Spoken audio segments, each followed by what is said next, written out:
Всем привет! Очень рада видеть вас на своем канале. Меня зовут Катя, и в этом видео пойдет речь о рисовании женского портрета в анфас простым карандашом на формате А4. Самое главное в любом рисунке, а особенно в портрете, это правильное построение. От него зависит 80% успеха. О том, как строить портрет с помощью метода визирования, есть отдельное видео. Ссылка на него сейчас появится в правом углу. Также вы сможете найти ее в описании под этим видео. Для новичков это видео будет очень полезным. Там наглядно показан весь процесс от начала до конца. Итак, когда вы завершили построение, стерли все лишние дополнительные линии, мы переходим к следующему этапу штриховки, а также выявлению светотени в портрете. Так как лицо довольно хорошо освещено, на нем очень легкие тени. Светотеневой рисунок практически не контрастный.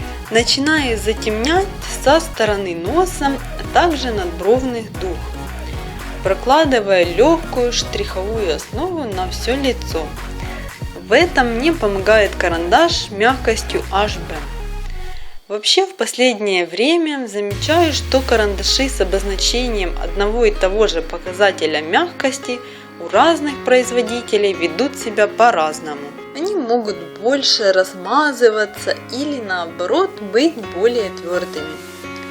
Зона волос в целом по тону более темная, чем все лицо, поэтому здесь мне понадобился карандаш 3B.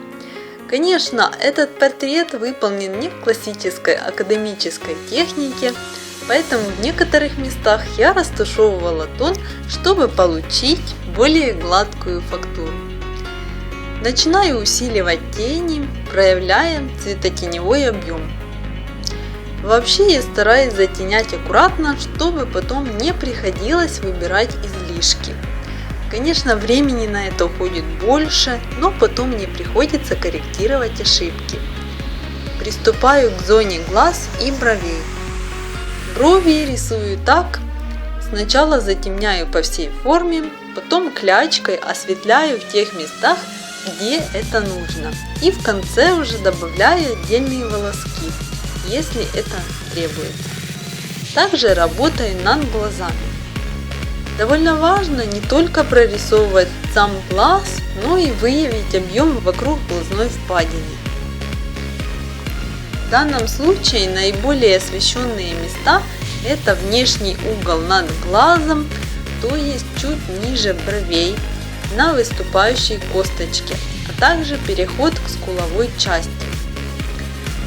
Конечно, так как в портрете нет каких-либо резких тоновых переходов, казалось бы, рисовать его легче и быстрее, но нет. Лицо, освещенное мягким светом, рисовать еще сложнее. Почему? Все дело в том, что форма лица никуда не девается, ее нужно выявить. Но если в случае ярко освещенного портрета с четко выраженным контрастом, все нюансы лица, впадинки, бугорки, выступы, в общем вся форма хорошо просматривается, то в случае с мягким освещением светотень как бы смазана. Поэтому выявить и передать правильно форму лица уже сложнее. Поэтому на помощь приходит анатомия лица. Также очень поможет вспомнить обрубовку головы, где четко показана базовая форма лица, от которой уже легче строить вторичные. Поэтому новичкам не советуют начинать практиковаться с портретов с мягким освещением. Только после того, как вы уже уверены в себе на 100%, после теории и практики можно приступать к более сложному. На данном этапе я продолжаю выявлять форму в портрете, делая тон более контрастным в соответствующих местах. Предпочитаю постепенно наращивать объем тонкими легкими слоями. В этом деле главное не переборщить, ведь не очень-то хочется потом заниматься удалением некрасивых пятен после клячки.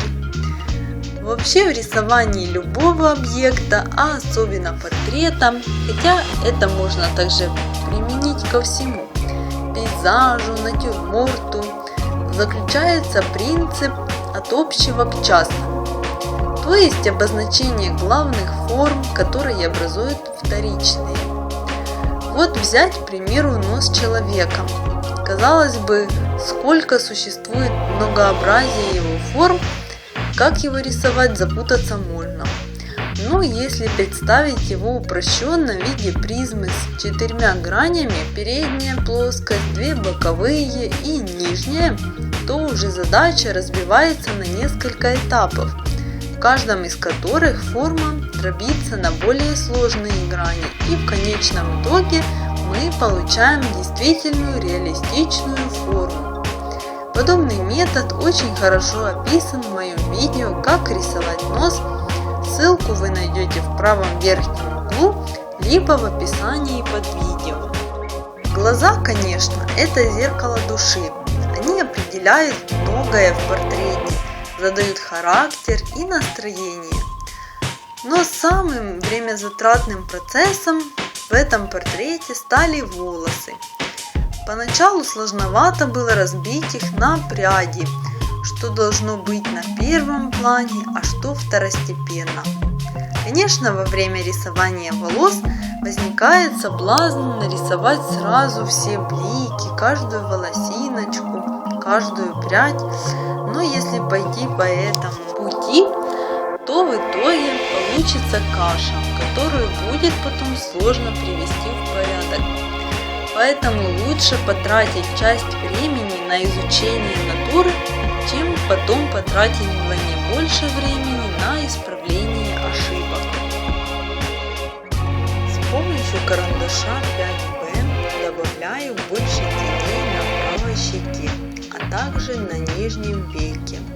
Дорисовываю слизнячок и перехожу к левой половине прически, затемняю участки, которые будут полностью в тени, и перехожу к рисованию губ. Верхняя губа была более затемнена, чем нижняя. Базовый тон уже был сделан, теперь я занимаюсь прорисовкой более реалистичной фактуры с помощью клячки. Высветляю небольшие складочки, а потом добавляю тени карандашом. Дорисовываю также тень под губой. Далее перехожу к глазам. Нужно добавить больше бликов для придания живости и блеска. Вообще хорошо рисовать такие детали, когда размер рисунка это позволяет. Этот портрет я хоть и рисовала на формате А4, но сам размер портрета позволил обозначить настолько мелкие нюансы. В общей сложности на этот портрет ушло около 72 часов. Продолжаю работу над волосами. Рисую их слоями, то есть выделяю клячкой определенные пряди, потом накладываю сверху штрихи тонким слоем, чтобы их немного приглушить, но чтобы они просматривались. Затем выделяю следующие пряди и опять кладу слой, но еще светлее и так далее. В некоторых местах я слегка выделяю пряди, в других сильнее. Таким образом на бумаге передается мерцание всей массы волос. Конечно, если бы формат работы был несколько меньше, то я бы так не заморачивалась с этими прядями. Но в этом конкретном случае другого выбора не было.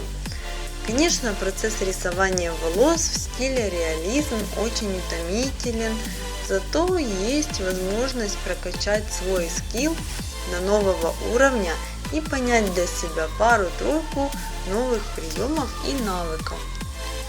Если вам хотелось бы увидеть на канале более подробный урок по теме рисования волос, напишите об этом в комментариях.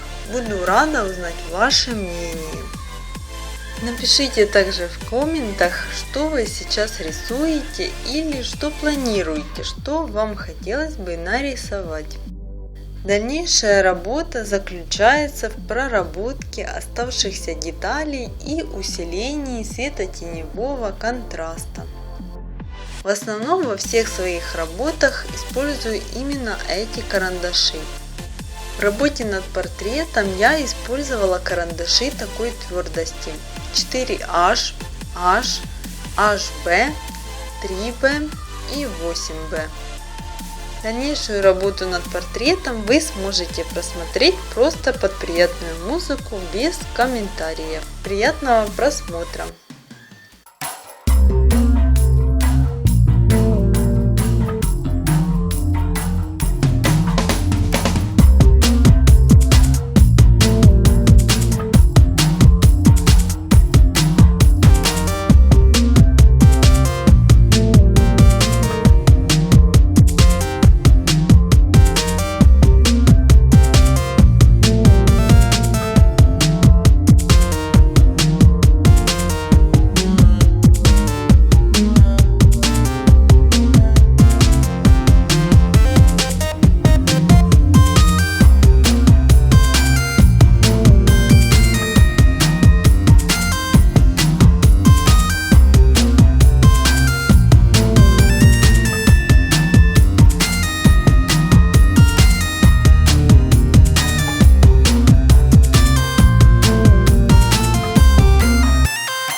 На этом все.